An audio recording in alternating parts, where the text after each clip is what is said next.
పై చేసిన దాడి అని ట్రంప్ సోషల్ మీడియాలో ట్రూత్ సోషల్లో పోస్ట్ చేశారు. సో మేము సైనిక స్థావరాలను కొట్టాం తప్ప ఇంకా ఆయిల్ మీద దాడులు చేయట్లేదు. హర్మూజ్ స్ట్రైట్ని కనుక మీరు ఇంకా అరెస్ట్ చేస్తే నెక్స్ట్ టార్గెట్ అదే అని. అంటే అది చాలా పెద్ద వార్నింగ్ అది.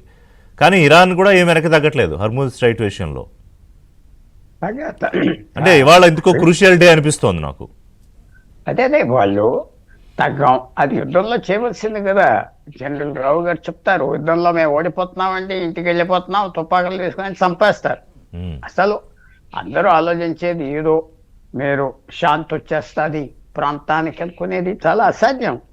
మీరు చూస్తే గత 100 సంవత్సరాల్లో 120 సంవత్సరాల్లో దాదాపు 15-20 కోట్ల మంది యుద్ధాల్లో చచ్చిపోయారు. 15-20 కోట్ల మంది. అది ఎవరు ఎత్తట్లేదు గొడవ. ఇప్పుడు యుక్రెయిన్లో రోజుకి 500 మంది 1000 మంది చచ్చిపోతున్నారు. అది ఇంకా న్యూస్ నుంచి వెళ్ళిపోయింది కదా. సో మనం ఫేర్గా ఆలోచించాలంటే ఏదో శాంతి వచ్చేస్తాదని కాదు. ఎందుకు సౌదీ అరేబియా, ఖతార్ దగ్గర మనకంటే మోడర్న్ ప్లేన్స్ ఎక్కువ ఎందుకు ఉన్నాయి? మనకంటే ఎక్కువ అంటే చిన్న ప్లేన్స్ కాదు, పెద్ద వార్ ప్లేన్స్ ఎందుకు ఎక్కువ ఉన్నాయి? ఎవరితో యుద్ధం చేస్తున్నారు? ఎందుకు వాడట్లేదు ఇప్పుడు? అందరూ అడిగే ప్రశ్నలు. సో ఇదేదో శాంతి వచ్చేస్తుంది ఇరాన్ అమెరికా, శాంతి వచ్చే పరిస్థితే లేదు. వచ్చే 100 సంవత్సరాలు కూడా వచ్చే పరిస్థితే లేదు. ఈవేళ మనకు సైన్యం లేదు, మీతో తగువ పెట్టుకోండి, పాకిస్తాన్కి కవర్ చేయండి, ఒక 15 రోజుల్లో ఢిల్లీ వరకు హైదరాబాద్కు వచ్చేస్తారు చైనా. ఇది మనం చాలా కేర్ఫుల్గా అంటే మీరు చెప్తున్నారు బట్టి ఈ యుద్ధం కంటిన్యూస్గా కొనసాగాలని కోరుకుంటున్న వాళ్ళు ఆశించేది ఏంటి దీని నుంచి? దీనికి తగ్గాలి, యుద్ధం తగ్గాలి తప్పకుండా. డిప్లొమసీ ఫెయిల్ అవ్వండి, అమెరికన్ పక్కన ఫెయిల్ అవ్వండి, ఇరాన్ పక్కన కూడా ఫెయిల్ అవ్వండి. ఇరాన్ గ్యాంబుల్ ఏంటంటే మళ్ళీ యుద్ధం స్టార్ట్ చేయదు, పెద్ద గ్యాంబుల్ తీసుకొని. అది మీరు అమెరికాలో కూడా సోషల్ మీడియా ఇన్ఫ్లుయెన్సర్స్ అందరూ చూస్తే విపరీతంగా వాళ్ళ బలం చాలా ఎక్కువ ఉంది. వాళ్ళు కూడా పెనట్రేట్ అవ్వారు, వాళ్ళు సైట్స్ తీసుకున్నారు ఇటు అటు. రిపబ్లికన్ పార్టీలో కొంతమంది ఓపెన్ గా ట్రంప్ మీద ప్రెషర్ తీసుకొస్తున్నారు. ఇరాన్ పక్కన కొంతమంది ఎలాగో ఇజ్రాయెల్ పక్కన ఉన్నారు. సో ఇది నేను చెప్పేది తప్పకుండా ఆగుతుంది రేపా మాపా. కార్గ్ ఐలాండ్ మాత్రం ఇరాన్ తగ్గకపోతే ట్రంప్ అటాక్ చేయటం మాందో. తర్వాత రష్యా పిల్లి బేరం రెపలా జరిగింది, చాలా హ్యాపీ అయిపోయింది. $40 బ్యారెల్ ఆయిల్ 100 అవ్వింది. రోజుకి దాదాపు $1 బిలియన్ ఆదాయం పెరిగిపోయింది. $800 మిలియన్. ఎందుకు అప్ చేస్తారు యుద్ధం? మీరే చెప్పండి. ఎందుకు అప్ చేస్తారు? ఎవరి కోసం అప్ చేస్తారు? అలా జరగనిస్తారు. మాత్రం చెప్తారు. మెయిన్ సెన్స్ కావాల్సింది, మీరు 3 కండిషన్స్ ఇరాన్ పెట్టారు అన్న. ఏమన్నారు? మా గౌరవం ఇవ్వాలంటే మీకు న్యూక్లియర్ అణు ఆయుధాలు అప్పచెప్పేస్తాం, కానీ మిగతా రోజులకు రాకూడదు. అది మెయిన్ పాయింట్.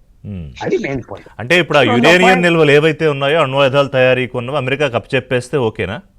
అంటే రష్యా అడుగుతోంది పుతిన్.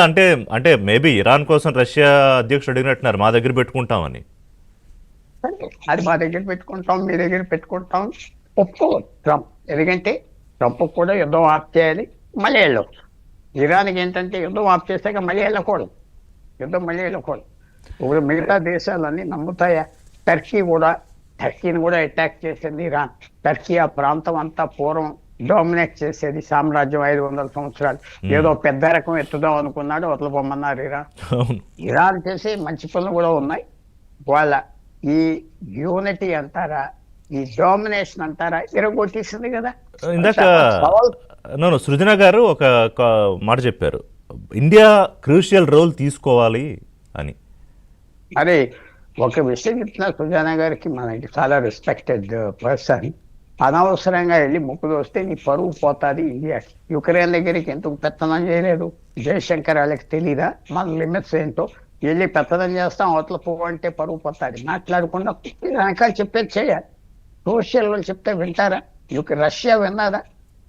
యుక్రెయిన్ మన మాట వింది. ఎందుకంటే చైనా తరఫున పాకిస్తాన్ వ్యాపారం వాళ్ళకి ఎప్పటి నుంచో చేస్తున్నారు. కానీ రష్యా యుక్రెయిన్ వార్ లో మనం ఒక స్టాండ్ తీసుకోలేదు, న్యూట్రాలిటీ మెయింటైన్ చేసాం. బట్ ఇక్కడ ఒక స్టాండ్ తీసుకున్నాం, క్లియర్ గా తీసుకున్నాం. మొన్న వచ్చే న్యూస్ ఏంటంటే ఇరాన్ ప్రధానమంత్రి ఎందుకు వెళ్ళాడంటే వ్లాదిమిర్ పుతిన్ చెప్పాడు, ఇది మాట్లాడాడు. ఆవిడ వెళ్ళాడు, వచ్చాడు. ఏమేమి ఇవన్నీ ఎక్కడంటే దేశాలు ఒక పొలిటికల్ పార్టీలు ఉన్నాయి. మీరు గెలుస్తారు ఎలక్షన్లో తెలుసు. నేను ఎటు మీ మీద పోటీ చేస్తా, ఓడిపోయినా పర్వాలేదు అని పోటీ చేస్తానా, గెలిచే ఆశనా? ఎవరన్నా అప్ చేస్తారా? మనకి తెలంగాణలో మనకు 50 మంది గెలిచే వాళ్ళు తెలుసు. నీకు ఎందుకు పోటీ చేస్తున్నామంటే ఊరుకుంటారా? ఎలక్షన్ జరుగుతుంది కదా. అలాగే ఇది మనకి భారతదేశానికి ఏంటంటే కేర్ఫుల్గా దూరంగా ఈ మంచి మాటలు చెప్పాలి, యుద్ధం వద్దు, మన ఎన్వాయిస్ పంపాలి, అంతేగాని హై లెవెల్గా ఎవరు ఇన్వైట్ చేయకుండా వెళ్తే అవతల పొమ్మంటారు. ఇన్వైట్ చేయలేదే, ఇరాన్ ఇన్వైట్ చేయలేదు, అరబ్ దేశాలు ఇన్వైట్ చేయలేదు. మీరు ఇన్వైట్ చేయలేదు, కౌంటర్ పార్టీ ఇన్వైట్ చేయలేదు. అవి ఎవరో వకాలత్ ఇవ్వాలి కదా. ఎవరో లాయర్ కోర్టుకి వెళ్ళి నేనున్నానంటే జడ్జిమెంట్ వకాలత్ ఎవరన్నా ఇస్తే వెళ్ళు. వకాలత్ ఎవరు ఇచ్చారు మీకు?